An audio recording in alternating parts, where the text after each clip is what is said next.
আজকের এই দোয়াকুলের গল্পটি আমাদের একজন ভিউয়ার্স তিনি আমাদেরকে ইমেলের মাধ্যমে পাঠিয়েছেন, আর সেটা আমি খালিদ হাসান আপনাদের সঙ্গে হুবাহু পড়ে শোনাবো ইনশাআল্লাহ। আপনিও চাইলে আপনার বাস্তব জীবনের দোয়াকুলের গল্পটি আমাদের সঙ্গে শেয়ার করতে পারেন, আমাদের চ্যানেলে প্রচার করা হবে।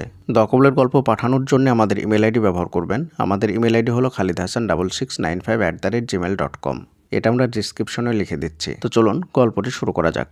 প্রথমে তিনি আমাদেরকে সালাম দিয়েছেন, আসসালামু আলাইকুম ও রহমতুল্লাহি ও বারাকাতুহু। ওয়ালাইকুম আসসালাম ও রহমতুল্লাহ। তারপরে তিনি লিখছেন, আজকে আমি আমার দোয়াকুলের গল্প আপনাদের সঙ্গে শেয়ার করব। অনেকদিন যাবৎ লিখবো করে সময় হচ্ছিল না। ভাইয়া, আমি প্রায় আপনার চ্যানেলে দোয়াকুলের গল্পগুলো দেখি। ইস্তেগফার, দরুদ শরীফ, তাহাজ্জুদ, লা হাওলা ওয়ালা কুওয়াতা ইল্লা বিল্লাহ পড়ে আমি অনেক উপকার পেয়েছি আলহামদুলিল্লাহ। আমি প্রায় বছর খানেক আগে অনেক ঋণের মধ্যে জড়িয়ে পড়ি। দুঃখজনক হলেও এখনও আছি। আচ্ছা, এখন আসে আসল কথায়। পারিবারিক বিভিন্ন জটিলতার কারণে আমার কাছে থাকা একজনের আমানতের টাকা আমি খরচ করে ফেলি, যেটা আমার মাথার উপর পাহাড় পরিমাণ বোঝা ছিল। যদিও বা সেখান থেকে তাৎক্ষণিক টাকা নেওয়ার কোনো চাপ ছিল না, আর চাইতেও না। আর তারপরেও আমি খুব চাপের মধ্যে ছিলাম, কাউকে কিছু বলতেও পারছিলাম না।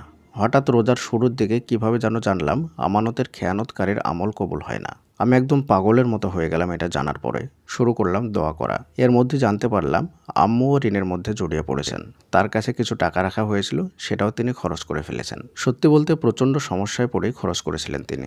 যদিও বা এরা কেউই অল্প সময়ের মধ্যে টাকা চাইতো না, আর চাইলেও যদি বলা হতো যে খরচ করে ফেলেছি, তারা কিছুই বলতো না। কিন্তু তারপরেও বিষয়টা আমাকে পাগলের মতো করে দিয়েছিল। শুরু করলাম তাহাজ্জুদে কান্নাকাটি, ইস্তেগফার, দরুদ শরীফ, লা হাওলা ওয়ালা কুওয়াতা ইল্লা বিল্লাহ এগুলো আমল করা। আর আল্লাহর কাছে সাহায্য চাইতাম, আল্লাহ যেন কয়েকদিনের মধ্যেই আমাকে এই ঋণের বোঝা থেকে মুক্তি দেন। ঋণটা প্রায় 1.5 লক্ষ টাকার মতো ছিল। এত টাকা আমাকে কে ধার দেবে?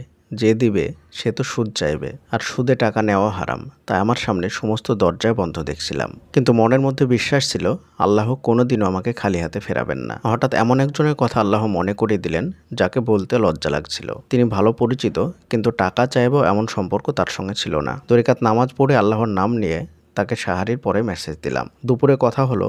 কথা প্রসঙ্গে জানলাম উনি এখন লন্ডনে আছেন। বললাম, আমার একটা সাহায্যের জন্য আপনাকে নক দিয়েছি, কিন্তু আপনি তো দেশের বাইরে আছেন। তিনি বললেন, অসুবিধা নাই, আমি চেষ্টা করব। তারপর বললাম, আমার টাকা লাগবে। শুধু জিজ্ঞেস করলেন কত টাকা, আর ব্যাংক অ্যাকাউন্টের নাম্বার জানতে চাইলেন। বিশ্বাস করেন, সেদিন শনিবার দুপুর ছিল, আর আমি টাকা পেলাম রবিবার দুপুর 2টার মধ্যে। আর আল্লাহর কাছে আমি এটাই চেয়েছিলাম যে রবিবার দুপুরের মধ্যেই যেন আমি টাকাটা পাই। ঠিক যেভাবে চেয়েছিলাম সেভাবে আল্লাহ তাআলা দিয়েছেন, বরং তার চাইতে উত্তমভাবে দিয়েছেন। আল্লাহ আমাকে আমানতের খেয়ানতকারী থেকে মুক্ত করেছেন, বিনা শর্তে সুদ মুক্ত লোনের ব্যবস্থা করে দিয়েছেন, এবং এমনভাবে তিনি টাকার ব্যবস্থা করে দিয়েছেন, সেই ভাই বলেছেন যখন যেভাবে পারি ঠিক সেভাবেই যেন দেই। এখানেই শেষ না, যদি আমি এর মাঝে মারা যাই তার কোনো দাবি থাকবে না, আর যদি উনি মারা যায় তারপরেও কোনো দাবি থাকবে না। আমি সারা জীবন যদি সিজদাতে পড়ে থাকি, তবু আমি আল্লাহর শুকরিয়া আদায় করে শেষ করতে পারবো না। আল্লাহ আমাকে যেখান থেকে ব্যবস্থা করে দিয়েছেন, যেটা আমি কখনো কল্পনাও করি নাই। আমি সবাইকে একটা কথাই বলবো, হতাশ না হয়ে দোয়া করতে থাকুন।